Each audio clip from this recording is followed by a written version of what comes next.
আচ্ছা ভাবো তো, সকালটা যদি শুরু হয় এরকম একটা গঙ্গার পাড়ে, স্নিগ্ধ পরিবেশে, শহরের সমস্ত কোলাহল শব্দ দূষণমুক্ত একটা নিরিবিলি শান্ত পরিবেশ, কি দারুণ লাগে না?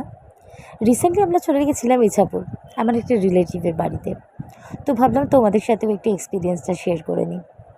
শুধু আমরা নয়, সাথে সাথে পাপাও ভালোই মজা করেছিল, সবার সাথে খেলছিল এবং দাদাদের অবশ্যই শেখাচ্ছিলও কেমন করে খেলতে হয়।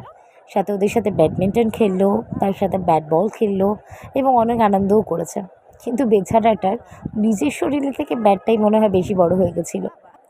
আর আমরা থাকবো, ফটো সেশন হবে না, সেটা কি হয় নাকি? তাই একটু ফটো সেশনও করে নিলাম ফুল ফ্যামিলি মিলে।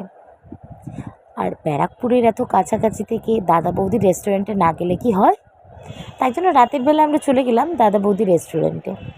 তারপর ওখানের লাইন দেখে তো অবাক। ওই যে ছোট্ট করে দেখা যাচ্ছে, দেখো, হাই দিচ্ছি, ওটা কিন্তু আমি। তারপরে এত বড় লাইন যদি দেখাতে যাই, তোমরা তো সবাই ঘুমিয়েই পড়বে। তাই জন্য একটু বিষয়টা ফাস্ট ফরওয়ার্ড করে নিলাম।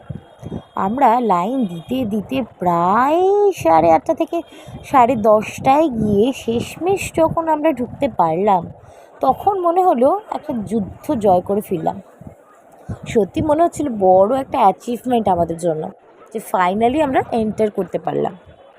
তারপর আর কি, এই সময় নিয়ে বসে বসে ডিনারটা ভালো করে এনজয় করলাম আমরা সবাই মিলে, এবং তারপর কিছু ফটো সেশনের পর চলে এলাম। আশা করব ভালো লেগেছে সবার। ভালো লাগলে অবশ্যই জানিও। দেখা হচ্ছে পরের ভ্লগের পাতায়। টাটা।